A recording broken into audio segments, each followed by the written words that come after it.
Hello students, let's continue with further topic of animal classification. Today we are going to take information about phylum Platyhelminthes, phylum Asalminthes and phylum Annelida. Now what is phylum Platyhelminthes? Let's begin. Platyhelminthes. Platyhelminthes means flat worms. Platyचा अर्थ काय? Flat आणि helminthes म्हणजे काय?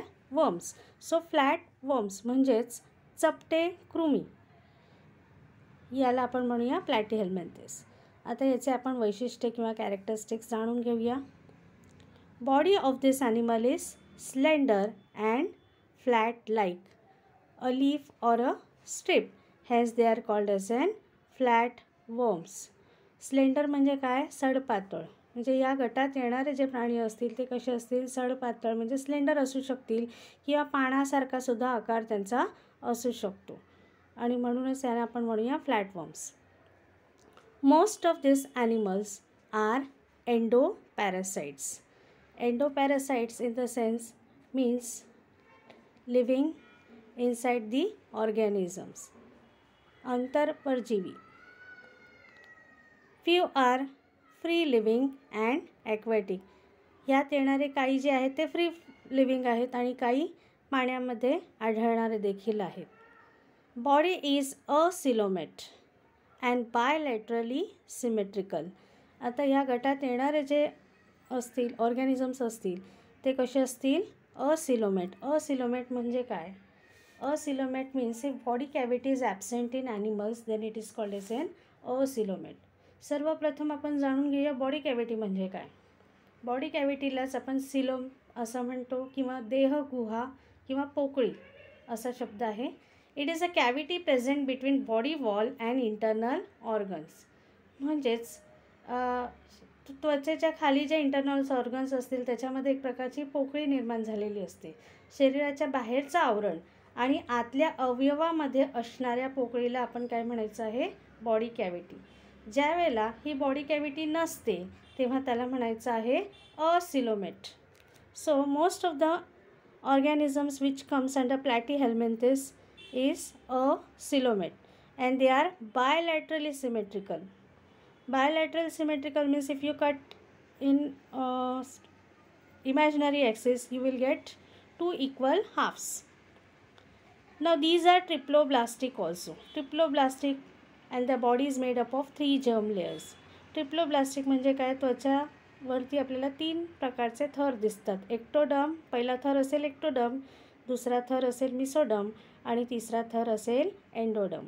तर अशा 3 प्रकारचे germ layers आपल्याला अशा प्रकारच्या ऑर्गॅनिझम्समध्ये दिसू शकतील. These animals are hermaphrodite. Now what is the meaning of hermaphrodite? That is male and female reproductive systems are present in the same animal body. म्हणजे अशा प्रकारचे जे सजीव असतील त्याच्यामध्ये मेल आणि फिमेल रिप्रोडक्टिव्ह पार्ट्स एकाच ह्याच्यामध्ये असतील त्याला आपण म्हणायचं आहे hermaphrodite. Now which type of examples you can see? Planaria, liver fluke, tapeworm etcetera. इथे जो पीक दिसतो आहे तो लिव्हर फ्लूकचा आहे. बघा याचा आकार आपल्याला कसा दिसतो आहे? पानासारखा दिसतो आहे. म्हणून हे कोणत्या गटात येतील? कोणत्या फायलममध्ये येतील? प्लॅटीहेल्मिंथेसमध्ये येतील. Okay, now we are going to study about the next phylum, phylum Asalminthes. Asal means round and helminthes means worms.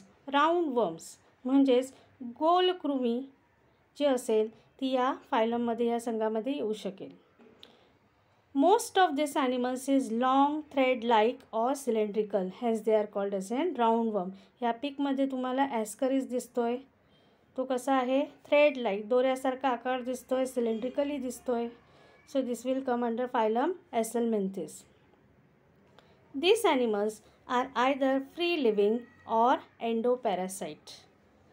ह्या कृमी ज्या आहेत त्या सजीवांच्या शरीरात आढळतात म्हणून याला आपण म्हणूया endoparasite. They may be either free living also and they can be also found in aquatic or terrestrial. म्हणजे जमिनीवर किंवा पाण्यातसुद्धा हे आढळू शकतील. Most of the body of this animal is triploblastic and pseudocoelomate. म्हणजे ह्यांच्या त्वचेवरती 3 थर असतात, म्हणजे आपण याला म्हणूया त्रिस्तरीय. 3 layers could be seen on the skin, which are they? Ectoderm, mesoderm and endoderm. And body is pseudocoelomate, म्हणजे आभासी देहगुहा. Pseudocoelomateचा अर्थ आपण जाणून घेऊया. ते काय आहे? आभासी means false. False type of body cavity could be seen. Body of this animal is non-segmented and covered with tough cuticle. आता याच्या बॉडीवरती त्वचेवरती कोणत्याही प्रकारच्या रिंग्स किंवा वलय असं दिसत नाही आहे. आणि क्युटिकल म्हणजे आवरण जे आहे ते कसं आहे? ठणक आवरण आहे. स्किनचा पार्ट कसा आहे? ठणक आहे.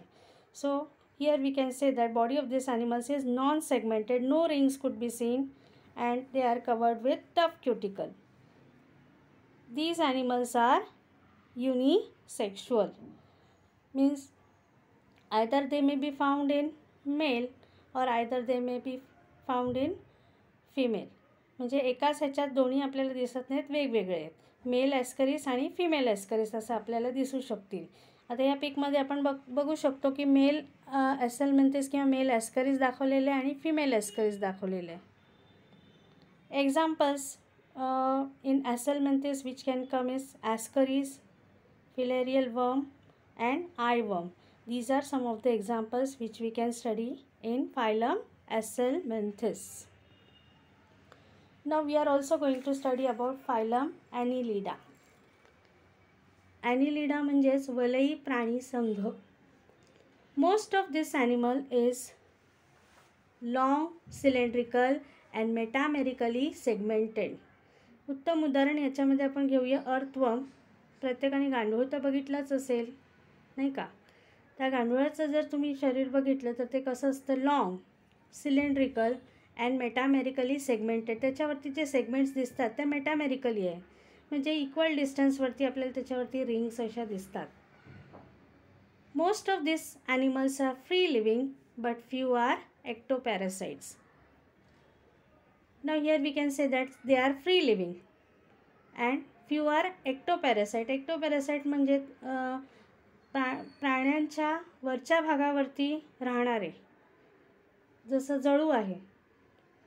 Free living animals may be marine or fresh water. जे फ्री लिव्हिंग आहेत ते कुठे आढळतील आपल्याला? पाण्यात किंवा समुद्रात किंवा गोड्या पाण्यातसुद्धा आढळू शकतील किंवा जमिनीवरती सुद्धा त्यांचा आढळ दिसू शकतो. Next point, these animals are triploblastic. Again, you know the meaning of triploblastic, having 3 germ layers: ectoderm, mesoderm and endoderm. And they are bilaterally symmetrical and a eucoelomate. Now, what is eucoelomate? If body cavity is present in animals, then they are called as an eucoelomate. म्हणजेच इथे या प्राण्यांमध्ये आपल्याला पोकळी दिसून येते, म्हणून यांना म्हणूया eucoelomate. They have setae or parapodia or suckers for locomotion. हालचाल करण्यासाठी त्यांच्यामध्ये सीटे असू शकते किंवा पॅरापोडिया असू शकतो. पॅरापोडिया म्हणजे काय? What is the meaning of it? These are the lateral outgrowth found in annelids or protrusions from body which helps in locomotion. So this will come under parapodia, and they also have suckers for locomotion. Their body is covered with special cuticle. एक विशिष्ट प्रकारचं आवरण त्यांच्यावरती आपल्याला दिसतं, ठणक असं आवरण दिसतं. These animals are either hermaphrodite or unisexual. Now if you take an example of earthworm, earthworm is an hermaphrodite. म्हणजे याच्यामध्ये आपल्याला मेल रिप्रोडक्टिव्ह सिस्टम आणि फिमेल रिप्रोडक्टिव्ह सिस्टम असं दोन्ही दिसून येईल. Now which type of organisms will come under this annelids? Earthworm, leech and nereis. These are some of the examples which we can see. So here we have taken information about phylum Platyhelminthes, Acelmenthes and Annelida. Thank you very much.